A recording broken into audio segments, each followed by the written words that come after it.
Halo guys, kembali lagi di podcast WMR. Terima kasih untuk teman-teman yang udah pada nonton podcast yang pertama. Kemarin kita bahas tentang ikhlas, oke? Nah, jadi hari ini podcast WMR kedatangan narasumber atau kedatangan tamu nih, yaitu ada Bang Tama di sini ya. Selamat datang Bang Tama di podcast WMR. Thank you. Gimana tadi perjalanan ke sini, aman? Aman, puji Aman, Tuhan. ya? Aman. Oke. Nah, jadi hari ini kita mau ngobrol-ngobrol santai nih sama Bang Tama. Mungkin ada sesuatu yang mau digali dari kehidupannya Bang Tama, karena kalau dilihat nih Bang Tama nih menarik untuk dikulik-kulik gitu ya kehidupannya. Bisa saja bisa menjadi inspirasi, motivasi buat teman-teman WMR yang lagi pada nonton podcast ini gitu ya. Jangan lupa teman-teman, pas kalian nonton ini, di like dulu, di subscribe dulu, dan jangan lupa di sebelah subscribe itu ada lonceng, tinggal kalian nyalain. Nanti ada podcast-podcast berikutnya, kalian bisa nonton lagi. Oke, hari ini ada Bang Tama, dan pastinya kalian semua udah penasaran bagaimana sih kehidupan Bang Tama. Nah, gimana Bang Tama? Jadi hari ini kita langsung saja ya, langsung tanya-tanya ya, untuk biar nggak lama ya. Oke, Bro Peri, thank you ya buat welcomingnya sangat luar biasa, dan saya senang ketika beberapa hari lalu saudara saya Gayo menelpon dan menanyakan apakah saya bersedia dan sanggup untuk berbagi cerita dengan teman-teman terkait perjalanan di Jakarta. Tanpa berpikir panjang saya langsung mengiyakan begitu. Meskipun saya belum tahu apa yang mau saya sampaikan dan apa yang mau saya ceritakan, dan ya yang penting mengalir aja gitu Ya, ya. mengalir ya. Karena toh perjalanan hidup itu sekecil apapun tetap bisa kita maknai kalau menurut saya. Betul. Karena hidup yang tidak dimaknai itu tidak layak untuk dihidupi. Hidup yang tidak dimaknai tidak layak dihidupi. Itu moto saya. Jadi sekecil apapun, misalnya sesederhana tatapan mata, tatapan itu begitu bermakna. Waduh, asik, mantap ini. Iya, karena apalagi kalau tatapan cinta kan? Iya. Nah, oke. Jadi intinya saya langsung mengiyakan kemarin, dan ya kalau ditanya pengalaman pertama datang ke Jakarta ya, waduh, waktu itu tahun 2019, berarti 2 tahun lebih ya. Ya udah 2 tahun lebih. 2 tahun, jalan 3 tahun yang lalu. Dan yang terjadi adalah bahwa saya kekurangan uang. Saya kekurangan uang, dan waktu itu di dompet saya tinggal 700.000, sementara saya harus bertahan sekitar 1 bulanan di Jakarta. Saya kira itu sangat krusial, dan jelas tidak mungkin saya meminta ke orang kampung ke orang tua, karena komitmen saya sejak SMA, saya tidak akan pernah membebani lagi orang tua dengan urusan finansial. Dan waktu itu saya dalam posisi di Jogja sebenarnya. Oh, di Jogja. Awalnya. Berarti di Jogja dulu nih mulai berkarir. Kalau mau ditarik ke belakang lagi, setelah studi filsafat selesai itu, Studi filsafat ya? Ya, saya keren, backgroundnya orang filsafat ya. Dan filsafat itu berbicara tentang segala sesuatu, baik yang kelihatan maupun yang tak kelihatan, fisik maupun metafisik. Wah, iya, oke. Dan setelah studi filsafat saya sempat jadi guide di area Jawa Timur, tepatnya di Kota Malang. Lalu pernah juga di HRD di perusahaan di Wonosobo, tapi bertahan cuma 3 bulan. Di tahun 2018 itu saya tidak memakai ijazah saya sama sekali. 2019 baru saya ambil ijazah saya untuk mengajar di sekolah atau tidak. Berapa lama kemarin mengejar? Ternyata tidak lama. 1 minggu kemudian saya sudah Dipanggil. di apa, tanda tangan kontrak malah. Langsung tanda tangan kontrak. Dan waktu itu saya ngekos di Duri Kepa. Wah. Oh, Duri Kepa. Duri Kepa itu kosan yang sangat memprihatinkan, tetapi ya cukup beralasan karena itu kosnya 300.000 satu bulan. Ya. Sehingga saya bisa bertahan agak beberapa waktu di situ ya untuk mengirit. Dan waduh, saya sering katakan kepada teman-teman itu kos seperti kandang babi gitu. Kita yang dari Kalimantan punya rumah yang dari kayu adem gitu kan, enak gitu kan. Nyampe di Jakarta. Iya, sampai di Jakarta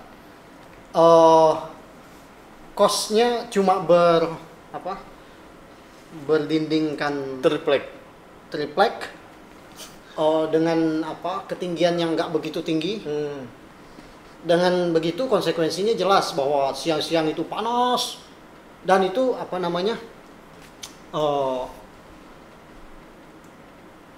jendelanya terbuka sehingga kalau hujan itu hujan masuk.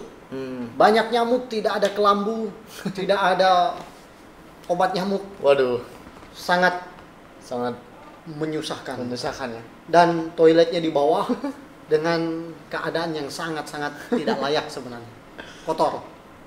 Jadi gitu awal pertama datang ke Jakarta. Jadi ngekos di tempat yang 300. Jadi mulai perjalanan di Jakarta tuh memang bukan dengan keadaan yang punya duit gitu ya, dengan susah payah gitu ya. Sampai ngekos di di tempat yang istilahnya sederhana lah ya. Tadi dibilang kayak kandang babi. Iya. Jujur. Itu review jujur dan saya bisa tunjukkan kepada Anda kosannya. Harganya berapa? 300.000. Nah, oke, itu ya. Jadi tadi bagaimana ceritanya Bang Tama nih bisa sampai ke Jakarta. Dia awal mulanya dari Jawa ya, kuliah di sana dan kemudian nyampe di Jakarta dengan duit berapa tadi? Tinggal 700.000. 700.000 bertahan untuk menunggu dia diterima atau enggak di tempat dia melamar kerja ya. Dia ngekos sampai harus bayar harga 300.000. Oke, itu ya tadi yang bagaimana perjalanannya nih. Terus apa saja nih yang menjadi kegiatan atau rutinitas Bang Tama sesampainya di Jakarta? Oke, jadi setelah waktu itu diterima mengajar, otomatis saya memang fokus untuk mengajar ya. Tetapi pertanyaan saya, apakah kita bisa mengajar dengan baik di tempat seperti itu? Maksudnya tempatnya seperti apa? Iya, berdiri salah, duduk salah, mau buka baju salah, enggak buka baju juga salah. Artinya itu panas dan memang sangat tidak layak ya untuk ditinggali di situ. Dan bukan berarti keadaan sekarang itu lebih nyaman, udah lebih sejahtera, tetapi udah jauh lebih layak lah daripada keadaan pertama kali datang. Dan memang kalau ditanya apa kesibukan setelah datang ke Jakarta itu, ya itu saya mengajar. Dan ya pertama bolak-balik itu dari Duri Kepa ke mana, ke Notre Dame. Dari Duri Kepa ke Puri Kembangan sekitar setengah jaman. Dan itu kalau pakai Grab, pakai Gojek, itu bayar sekitar waktu itu 12.000. 12.000. Iya. Itu belum ada motor dulu ya? Belum ada. 12.000 perginya. Pulangnya 12.000. 25.000 lah satu hari untuk ya? Perjalanan itu. Maka saya pikir-pikir kalau 10 hari saya pakai Grab terus, waduh, cukup besar selama 1 bulan gitu kan. Akhirnya saya pindah ke kos dekat sekolah. Dan itu saya mencari kos itu dalam radius 1 km itu saya cari. Saya keliling gitu di sekitar Puri Kembangan. Dan akhirnya saya menemukan kos yang memang dekat dengan sekolah, saya bisa jalan kaki. Harganya cukup mahal, 650.000. Saya cukup terkejut, kenapa? Karena kalau di Malang nggak semahal itu. Oh iya, udah di Malang di Jawa ya? Iya, 300.000 sudah bagus untuk tempat tinggal. Dan akhirnya dapat yang di situ. Di lantai atas memang kamar mandi dalam, tetapi juga panas, tidak ada AC dan exhaust juga tidak ada. Waduh. Jadi sangat panas pada siang dan malam hari juga panas. Tetapi saya jalanin itu selama kurang lebih 6 bulan di situ. Oke, Jang. Jadi berarti rutinitas di Jakarta sekarang ngajar ya? Ngajar. Lebih fokusnya ngajar. Di SMP, di SMA atau di mana? Di SMP dan SMA. Saya mengajar di 2 unit. Gimana ngajar di Jakarta? Sebenarnya ngajar di Jakarta ya gimana ya? Yang jelas kalau kita menguasai bidang tersebut, ya kita hanya tinggal mendeliver ilmu itu. Tidak ada yang menantang sih menurut saya. Untuk cari-cari tambahan apa aja yang dikerjain gitu? Jadi selain mengajar, saya itu pada tahun 2020 lanjut studi S2 ya. Ambil magister filsafat lagi karena saya memang sangat menggandrungi ilmu itu dan memang suka berfilsafat. Dan itu saya dengan biaya sendiri, bro. Tetapi puji Tuhan waktu daftar dulu ada yang membantu ya dari orang gereja begitu. Dari orang gereja ada yang membantu untuk semester 1 dan uang pendaftarannya. Untuk semester 2 saya bayar sendiri, semester 3 saya dapat beasiswa sampai semester 4 dan ya jadi saya sambil mengajar saya juga belajar. Karena prinsip saya begini, bahwa sesulit apapun kita harus berkembang. Dalam arti paling tidak ketika saya datang ke Jakarta nanti saya pulang, saya berkembang dalam hal ini. Begitu. Okay. Jadi salah satunya saya lewat kuliah. Nah kemudian ketika pandemi tiba, otomatis kan guru harus work from home ya, WFH dan online. Saya pikir-pikir kalau saya cuma online, tapi ini di share ke sekolah nggak? Saya kira nggak kan? Nggak. Mungkin nanti yang edit bisa snip gitu. Saya sebenarnya buat sampingan-sampingan, tapi nggak Ada apa-apa lah. sampingan ya, ada sampingan. Nggak apa-apa, ya. walaupun sekolah mengetahui, ya saya terbuka aja. Kalaupun saya harus diperingatkan karena itu, tapi sudah berlalu. Saya tidak lagi berbisnis ya. Saya kemarin sempat berbisnis, buka toko di mana?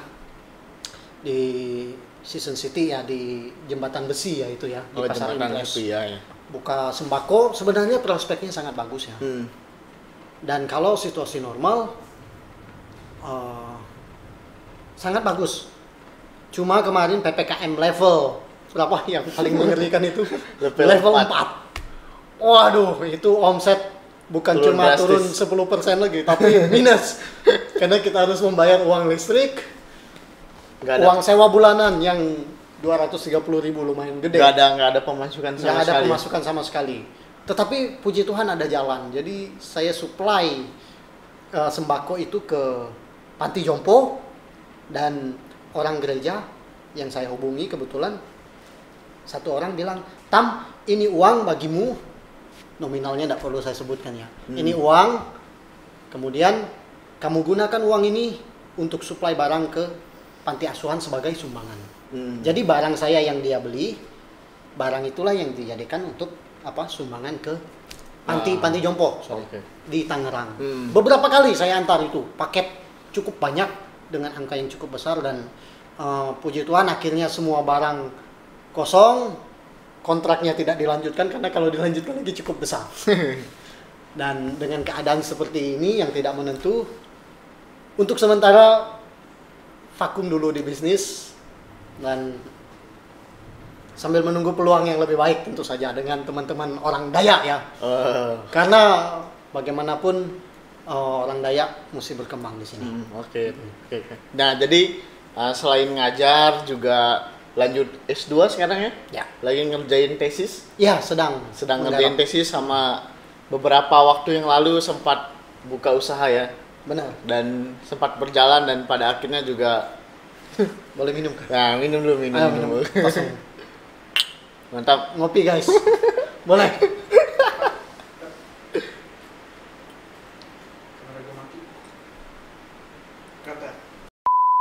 Jang, minum dulu Jang. Oke bro. Kopi. Ya, seruput kopinya. Tadi nggak ada kopi hitam. Jadi Oh, ini juga enak. oke Jang, kita lanjutin obrolan kita. Jadi apa aja nih yang menjadi suka duka dalam menjalani ya perjalanan hidup atau rutinitas di Jakarta lah. Suka dukanya nih, karena kan pasti ada suka duka yang kadang bikin mau nyerah, kadang semangat gitu. Oke, saya mulai dari sukanya dulu ya. Suka ya. Nyanyi berarti dulu nih. Oh, mau nyanyi? Emang boleh? Oke. Nah, sukanya itu begini. Ketika saya datang ke Jakarta, saya datang bukan tanpa maksud. Pertama tentu saja cari pengalaman, tetapi kedua, saya bekerja datang ke Jakarta. Dan saya suka melakukan itu. Kenapa? Karena I have a purpose in my life. Itu dalam pikiran saya, bro ya. Jadi kayak sebenarnya bukan dikatakan suka sih, tetapi saya memaknainya begini. Apapun yang terjadi dalam hidup saya coba nikmati. Karena toh saya bekerja, saya hasilkan uang, walaupun tidak banyak. Dan saya gunakan uang itu untuk sesuatu yang bermakna, yaitu membantu adik saya. Sehingga apapun yang saya lakukan, juga membantu keluarga ya. Apapun yang saya lakukan, saya sukanya itu karena apa? Saya bangga pada diri saya sendiri. Saya bisa buat sesuatu untuk adik saya. Saya masih punya 3 orang adik ya. 2 masih sekolah, masih kuliah. Masih dibiayai lah ya. Jadi kami kompak nih, saya sama adik saya yang kedua. Kami bahu-membahu untuk membantu adik kami yang nomor 3 dan nomor 4. Saling support lah ya. And that's the main reason why saya tuh suka mengalami apapun yang terjadi dalam kehidupan di Jakarta. Nah, kalau dukanya tentu saja sebagai perantau banyak ya. Banyak ya, banyak. Apalagi kita dari Kalimantan ya. Apalagi muda ya, Mas. Waduh, dukanya banyak ya. Kalau mau diurutkan, dibuat semacam litani gitu. Waduh, itu panjang tidak banget. akan pernah berhenti. Dukanya mulai dari misalnya bagaimana kita kekurangan uang, kita nggak punya siapa-siapa di tanah rantau, kita hidup sendiri. Kalau saya kan di kos gitu kan, mengalami kesendirian. Kadang bertanya, makna hidup nih apa sih? Mengapa saya kok belum sukses di usia saya yang sekarang begitu? Jadi kayak ya kadang juga nggak menerima gitu keadaan, tapi pada akhirnya ya semua didamaikan dengan bahwa oh, aku walaupun belum dalam arti berkembang secara besar-besaran begitu, tetapi setidaknya dengan membantu adik-adik saya sudah bahagia. Udah bahagia ya. Oke, jadi tadi suka duka ya, Jang. Aku yang kutangkap dari Bang Tama sih, lebih dia sukanya itu tadi dia bisa bantu itu ya, bisa bantu adik-adik gitu ya. Lebih istilahnya lebih bermakna lah gitu ya. Apalagi sebagai anak pertama itu kan tuntutannya, tanggung jawabnya beda dong kayak anak-anak yang kedua, ketiga gitulah. Tapi sama-sama tanggung jawab, tapi yang namanya pertama ya pasti bertanggung jawab lah buat itunya. Oke, itu tadi gimana suka dukanya Bang Tama ketika Bang Tama jalani rutinitas di Jakarta. Pastinya sebagai perantau juga teman-teman WMR ngerasain lah gimana suka dukanya ketika di Jakarta untuk mempertahankan pekerjaan ya kan, untuk mempertahankan uang, mengirit gitu kan, sulit. Benar. Apalagi di masa pandemi kayak gini, banyak teman-teman kita itu yang mereka kehilangan pekerjaan gitu ya, mau nggak mau mereka ya balik di kampung. Jadi sulit sekali, tapi kita mau belajar dari Bang Tama nih, bagaimana dia bisa menikmati suka dukanya itu ketika dia bisa memberi hasil buat keluarganya gitu ya. Wah, keren Bang. Oke, sebenarnya bukan semata-mata tentang uang ya. Iya, maksudnya bukan semata-mata. Kata orang kan uang bukan segalanya, tetapi ya memang benar bahwa kedatangan ke Jakarta kan sebenarnya cari pengalaman juga dan banyak hal sih sebenarnya yang dialami di sini. Yang sulit untuk diungkapkan karena itu pengalaman eksistensial namanya. Gitu. Oke, kita lanjut ya. Pertanyaan yang selanjutnya nih. Hal apa yang Bang Tama dapatkan dari kegiatan ngajar? Tadi ada usaha gitu. Selain materi atau selain uang nih, ada pelajaran apa yang bisa dibagikan sama sahabat-sahabat WMR nih? Oke, sahabat WMR. Ya, gimana ya? Pelajaran dari perjalanan kurang lebih 3 tahun di Jakarta ya. Saya merasa bahwa saya diasah dalam pengalaman-pengalaman itu. Dan memang seperti kata pemazmur ya, bahwa emas murni itu memang diuji dalam dapur api kan, dilebur, dan untuk melebur itu memang sangat tidak gampang. Begitu juga saya alami begitu, bahwa hidup nggak gampang memang, dan tetapi selalu ada makna di balik itu. Dan saya merasa bahwa satu hal dari kita yang perantau itu, kelebihan kita ialah bahwa kita punya yang namanya daya tahan ya. Daya tahan, enduransi atau semacam semangat untuk maju, berjuang. Dan memang itu harus ada dalam diri kita ya. Sekecil apapun peluang, kita coba jalani itu, kita coba optimalkan, meskipun tentu dengan berbagai keterbatasan kita ya. Karena kita datang bukan sebagai orang kaya gitu ya, tetapi yang kita punya adalah kita punya akal budi, kita punya semangat. Dan mungkin sekarang kita bicara seperti ini belum sebagai orang yang hebat banget gitu ya, tetapi siapa tahu misalnya seperti teman kita yang bikin video klip lagu Ikhlas ya? Ikhlas itu kan, jadi artis gitu kan. Dan nggak tahu ya nasib kita gimana. Yang namanya kemungkinan untuk menjadi hebat itu terbuka untuk siapa saja gitu loh. Bahkan keren. Saya pun yakin teman-teman itu udah hebat dengan cara Anda sendiri gitu loh. Jadi just believe in yourself, trust in God. Jadi percaya, yakin aja pada dirimu sendiri, sambil berharap dan terus beriman pada Tuhan gitu. Karena toh usaha manusia semaksimal apapun, kalau tanpa kita sinergikan dengan bantuan ilahi, semuanya akan sia-sia gitu kan, tanpa makna gitu. Wah, keren nih. Itu keren. Menurut saya. Keren ya. Jadi kita banyak belajar nih dari Bang Tama nih, bagaimana dia banyak dapat hal yang menarik dalam kehidupannya. Kayak dia bilang keterbatasan tuh nggak bisa membatasi kita untuk jadi orang hebat gitu. Itu bukan penghalang bagi kita untuk maju. Bukan penghalang. Jang, ngopi dulu Jang.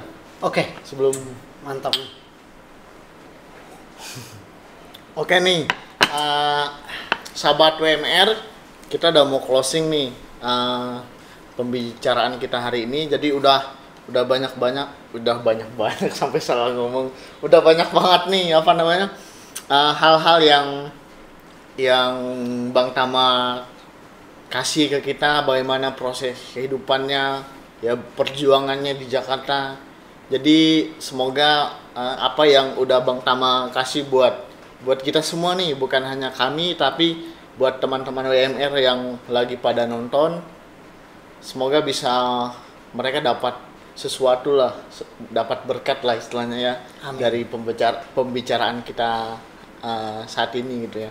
Nah, yang terakhir nih, Bang Tama mungkin mau kasih pesan atau motivasi buat teman-teman WMR yang bisa dibilang sedang berjuang lah ya, berjuang dalam segala hal gitu ya. Silahkan Bang. Oke, mungkin bukan pesan-pesan ya, tetapi gini, buat teman-teman yang ada di luar sana, siapapun kalian, jangan pernah patah semangat ya.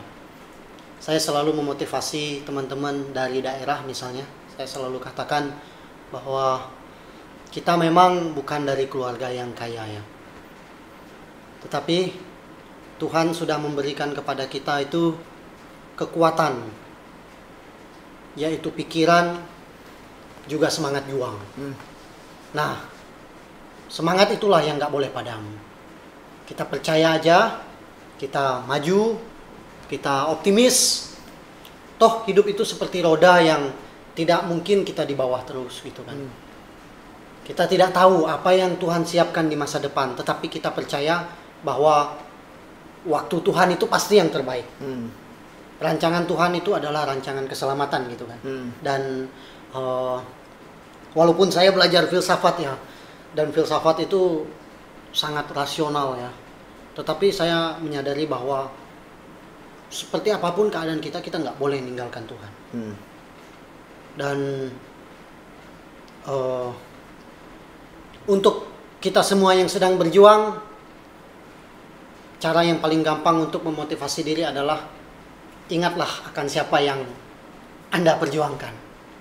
Kalau saya ada papa mama di kampung, ada adik-adik. Bagi teman-teman mungkin ada kekasih. Siapapun itu yang sedang diperjuangkan, Keren. jadikanlah dia alasan untuk Anda semangat dalam berjuang. Wah, keren Dan banget. saya kira itu saja motivasinya. Oke, Jangan pernah ya. patah semangat. Oke, thank you Jang untuk Thank hari you, bro. ini udah mau datang di podcast WMR hari ini. Thank you buat pesan-pesannya. Jangan lupa ingat motivasi yang sedang berjuang ya kan. Iya. Karena manusia ya esensinya adalah berjuang. Esensinya harus berjuang. Hidup tuh berjuang. Hidup perjuangan ya. Oke. Thank you untuk sahabat WMR yang hari ini udah nyaksiin podcast kita, udah dengar. Ya, kita udah simak kisah hidup Bang Tama. Bang Tama ini dia adalah orang Kalimantan Barat, ya. Iya. Orang Dayak asli. Dia tinggal di daerah Ketapang. Lumayan pedalaman ya, Bang? Wah, Ya, lumayan 2 harian pedalaman. dari Pontianak. Nah, 2 harian, oke. Nah, jadi mungkin teman-teman kalau WMR hari ini podcastnya masih ada yang perlu ditambah, juga kalian jangan lupa dong komen di bawah ini biar biar kami tambah semangat lagi bikin podcastnya ya, biar kami tambah semangat lagi. Dan sebenarnya podcast ini selain kami mau bikin kami juga lebih mau mengangkat kisah-kisah hidup orang yang misalnya mereka dianggap biasa ya, tetapi padahal di dalam diri mereka itu adalah luar biasa.